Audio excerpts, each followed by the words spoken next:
Hi, okay, so my name is Jamie, and I am going to talk about a topic that is very close to my heart this afternoon, and that is the process of healing after sexual assault and how to embrace your sexuality after that happens, what an individual might experience after rape or even as an adult processing childhood molestation, etc.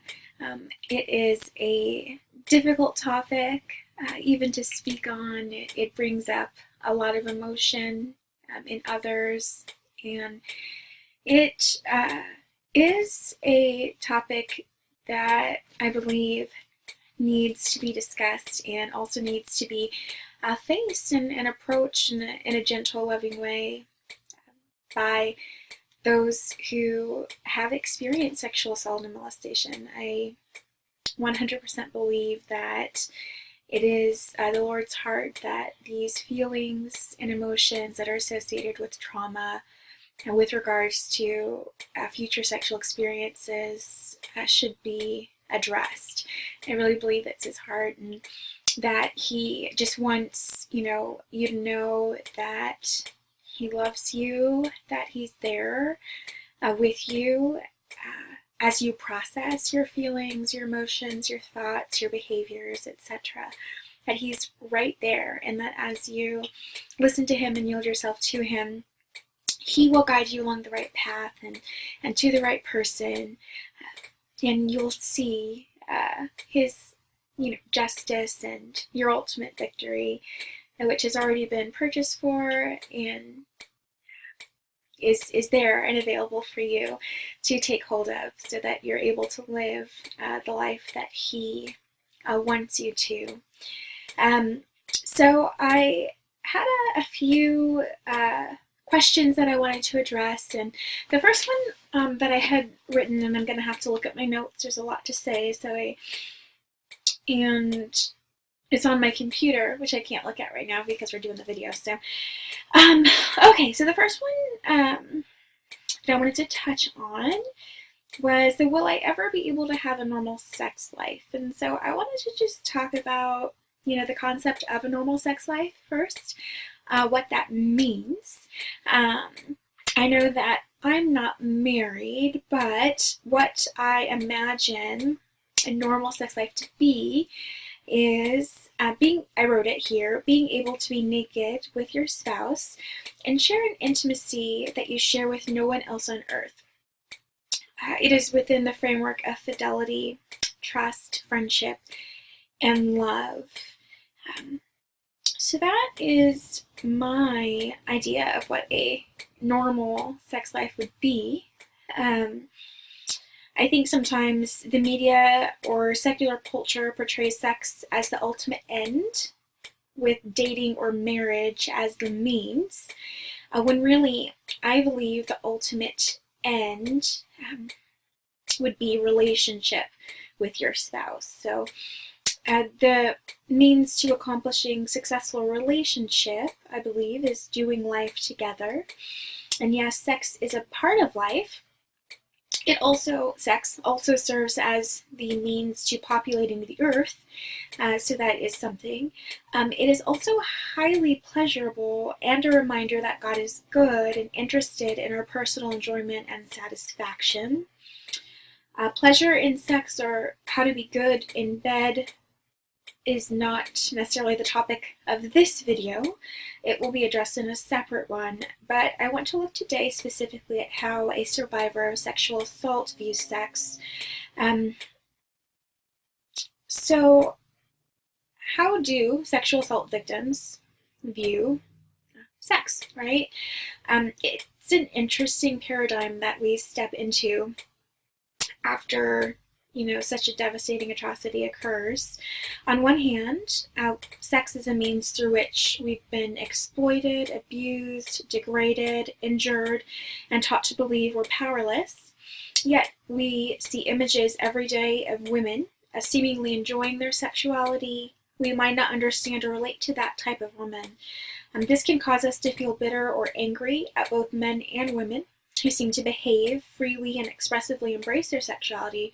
Furthermore, in many circles, Christian ones included, sex is a taboo topic that isn't considered proper at all to discuss openly. A mention of sex might solicit a glare, which condemns one to a representation of the definition of brazen. Yet women are taught that it is something men want. Sex is something men want. That's what I mean there. Feminists have made tireless efforts to somehow empower women to regain the sexual agency robbed of them through encouraging women to regain personhood and push against objectification in the sexual sphere. I personally applaud their efforts. Unfortunately, not all feminists adhere to the same moral standards that I do. I understand where they're coming from, but of course do not condone nor encourage sex outside of marriage or sex work. So, what do we do? How does the survivor, when I say we, I mean the survivor of sexual assault, what do we do? How do we navigate through the sexual sphere, which, as many of us have been taught through rape or molestation or sexual harassment, is ruled by men, is hostile towards us, and does not seem to be made for us, but instead to use us or exploit us. Okay, and I want to talk about what happens. I think here is what happens to survivors of assault. We meet someone. We meet a man or a woman, if you're a man, and he doesn't seem to be like the man or the men who abused us. He's different. Or we see a happily married couple, we see a newly engaged one, and we wonder to ourselves if that could ever happen for us. We wonder if sex is possible in the context of a healthy, loving relationship. And it's within this framework and to this specific assertion that I speak and where I really begin. So, is it possible for a survivor of sexual assault to actually have a normal sex life? Yes, I'm going to say yes. And going back to the definition of a normal sex life, I'm just going to read it again, what my definition is. I wrote, it's being able to be naked with your spouse and share an intimacy you share with no one else on earth that is within the framework of fidelity, trust, friendship, and love. So I think that 100% a survivor is able to experience sex the way that it was intended to be experienced by God. I do. I don't believe that it's... I think that the intimacy and the knowing your partner aspect or your spouse aspect of sex is the most important in the sexual relationship. And I don't think that the psychological or emotional effects of sexual assault undermine or impede on our ability to be known. So although during sex there might be a memory that comes up of a horrific encounter or a mark on your body, maybe a burn or a scar or a bruise, touch that might hurt during sex that will remind you of what happened, those things will still take place. But I don't believe that impedes upon the sexual relationship. If anything, I believe it might serve to further strengthen the depth of the knowledge you have with your partner, your spouse, and your spouse with yourself. So I believe when the sexual relationship isn't viewed as the end, as I mentioned earlier on, but the relationship aspect is instead viewed as the end, that union you have with your spouse. Sex is freed up to be and to be expressed as it was intended, in love and in purity and in a genuine knowledge of one another, which I believe is the most intimate. And yeah, so I believe 100%, yeah, you can experience a normal sex life, receive pleasure, give pleasure, which, we can, I'll address in a later issue, just that aspect of sex, but yes, it's possible. The second question I had was, will my future spouse judge me for what happened to me? It's a question I had early on, and in my process of healing, us, listening to the Lord, and I'm gonna say no. I'm gonna say no. I remember I would think, and I would be scared to maybe tell the man I was involved with, and I'm a Christian, and so in the Christian sphere, I was taught that relationships work a little different.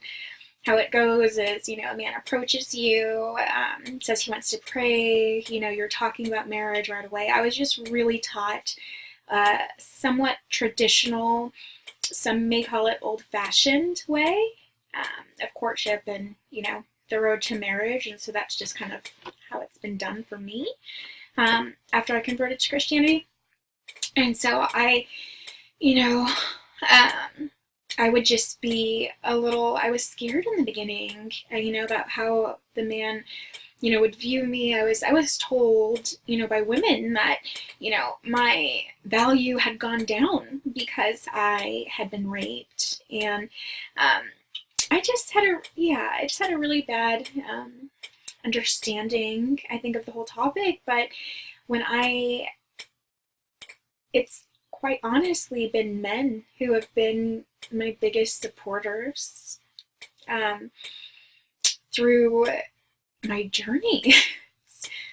It's been men who have supported me the most, who have encouraged me, who have been examples of what I believe men should be. And so, if anything, when I share what has happened to me, I'm really vocal now, so I don't think there's a man in my life that doesn't know about what happened. But I only went public about a year ago, so last May. So there was a whole period of time where people didn't know, and it was something I was still working through, and I would only share just like a one-on-one, in conversation, when I really trusted him is when I would share.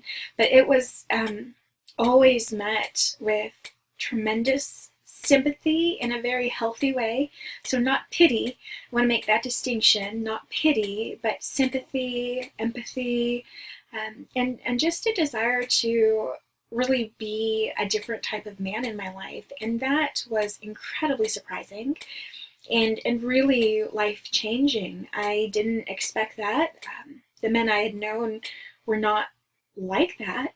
And so to encounter that, in my personal life, and after sharing something that I really believed was going to cause a tremendous stigma all around me, it was really never the same. So I really owe a lot to the men that God has brought in my life.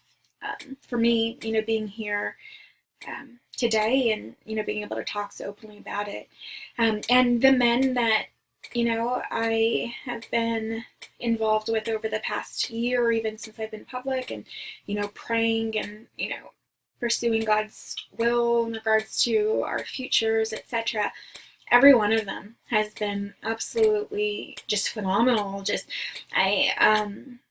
I think they might be attracted to my being able to process what's happened to me and, demonstrate strength and resilience and the power of God moving through me to propel me forward, and also want to help others and to encourage them. And I think that that's something that they admire.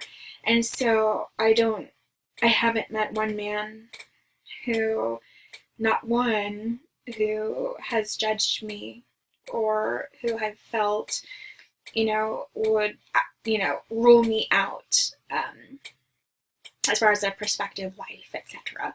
So it's quite the opposite, I'd say. So I would say definitely no. I don't believe that. And if there was someone who would, gosh, it hasn't happened, but if there was, I would imagine that's not the type of person that we would want to be with anyway, obviously. And they would be rejecting a part of who you are, which is really important to marriage relationships and to romantic relationships, even friendships. So, they would not be someone that God would want for you. So that would be an indication that they're not the one. They're not supposed to be in your life, rejecting you for that. So I'd say that. And then the other question, or what if I'm scared of men or women, for men who have been assaulted? And I do understand I'm talking mostly to women here. But I do know men. If you are a man and you would like to speak to another man who's been assaulted, I would have someone I trust to direct you towards. You could message me privately if you want to do that. Okay, and then, yeah, so what if I'm scared of men or women and I don't want to have sex, but I still want to get married? Yeah, I went through that. I remember like before, like I went to therapy and before I started to process what had happened, I just remember thinking, couldn't I just be a friend with a guy? Does sex always have to be involved? Like, why do they always want, it was just, I had a really unhealthy perspective of sex.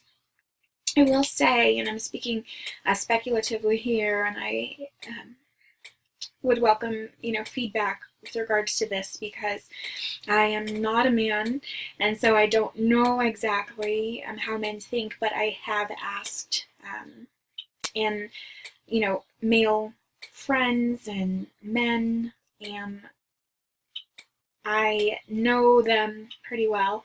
So I would say that sex is a part of marriage.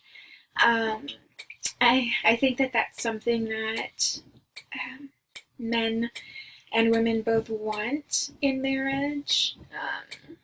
That sex is an important, beautiful, pleasurable part of marriage. And if you are at the point or stage in your life or part of your journey where you are feeling that you want companionship but you just don't want to have sex, I would just encourage you to take steps to address those feelings.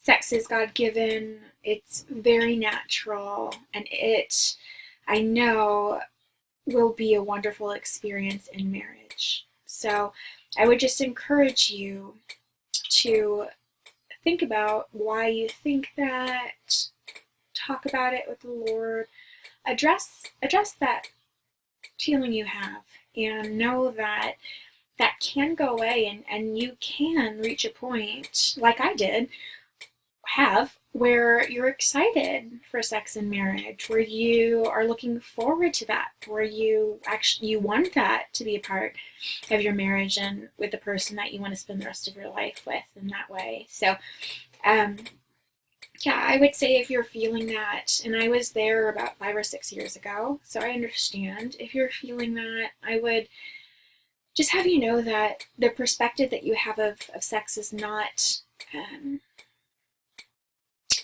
the right one. It's not the right one. And I will say that I understand. I think there are a lot of wrong perspectives on sex in the world. And that's why it's important to cling all the more to the right perspective. Okay? You can change the environment around us if we do that. So And I think there was one more question that I had written down. Oh, yeah. If I am sexy, will I get raped or assaulted again? That's a good one. That's one that, being completely honest, I think I still struggle with. Um, I do. I still struggle with it sometimes when men, come on to me or, have been really incredibly forward. There's just this part of me, that makes me want to be unattractive. I start to maybe overeat, or I'll gain weight, or I'll do something to push, men away and just have them not bother me as much.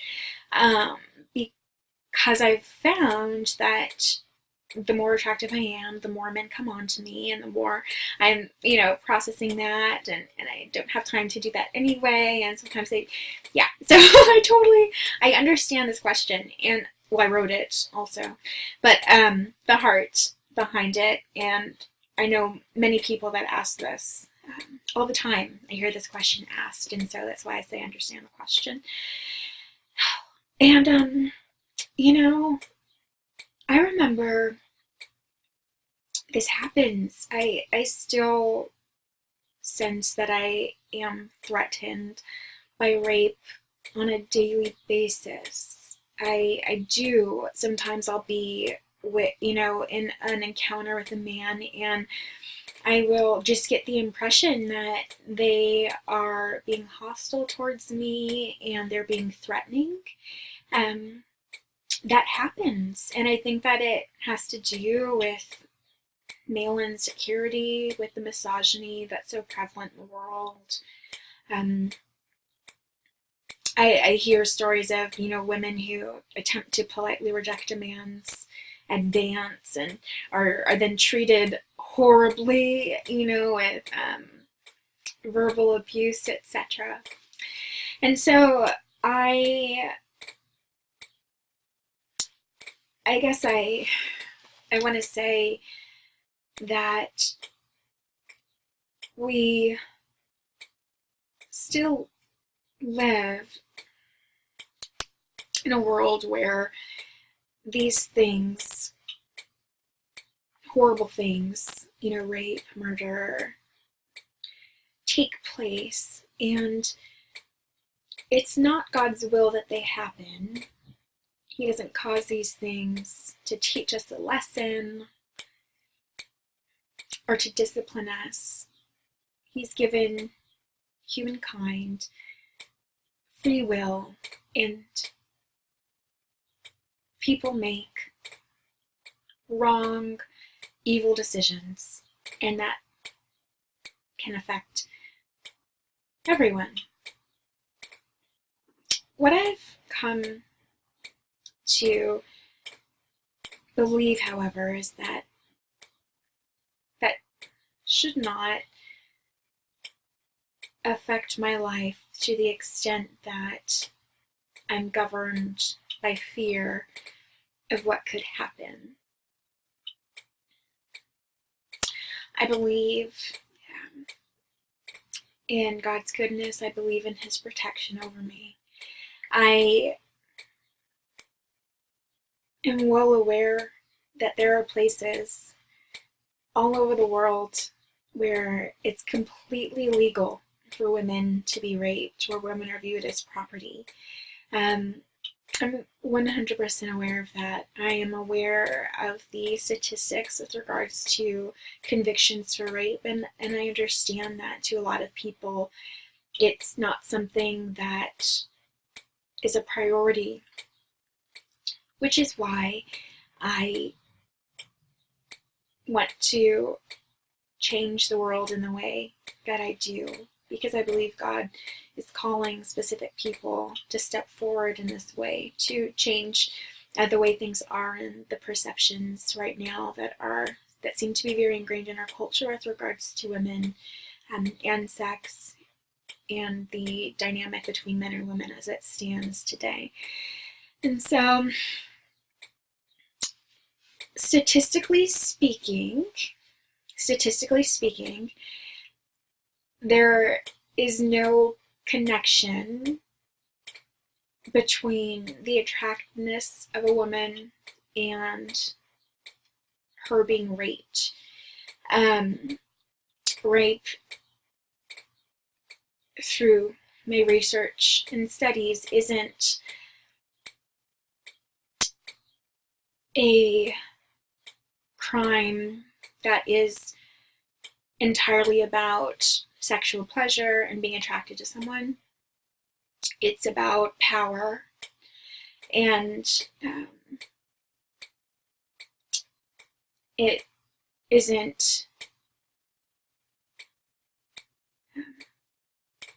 really determined by your attractiveness. Now, and that's just statistically speaking. There are some cases of serial rapists that will say, it was, they specifically chose a specific type of woman, the way that she looked, etc. That happens too. So there is that. Yeah. I guess I would just encourage you, if you're thinking about that, if you are having, that fear, is just to press through that, to live the life that you want to live, and trust in the Lord to make provision for you in that, while at the same time accepting, not evading, but also accepting where we are in culture. And if you are called to, or in passion, have a desire to make a difference in this way towards changing culture, changing attitudes towards women, etc., then to also, do that, so that we're able to, have a safer life as a woman in the future, because I 100% believe that's where we're headed, obviously. So, so just healing after sexual assault. I'm trying to think if there's anything else. I think that embracing our sexuality, which is something I'm going to continue to talk about in future videos that I'll make, but I wanted to address this before I did, so that you know that it's for you too.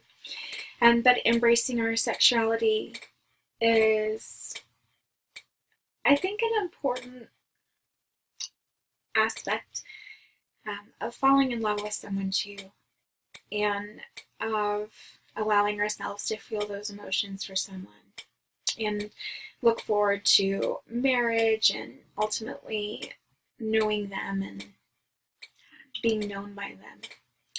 And I think that in a romantic relationship, understanding that part of ourselves and that connection between a woman and a man,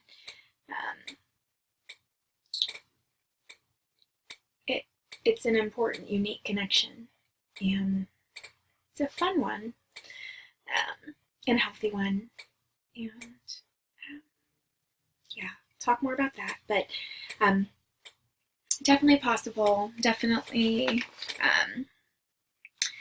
know too that because a healthy sexual relationship is defined, as I had defined, has more to do with the actual relationship and less about the physical aspects like the sex itself, etc.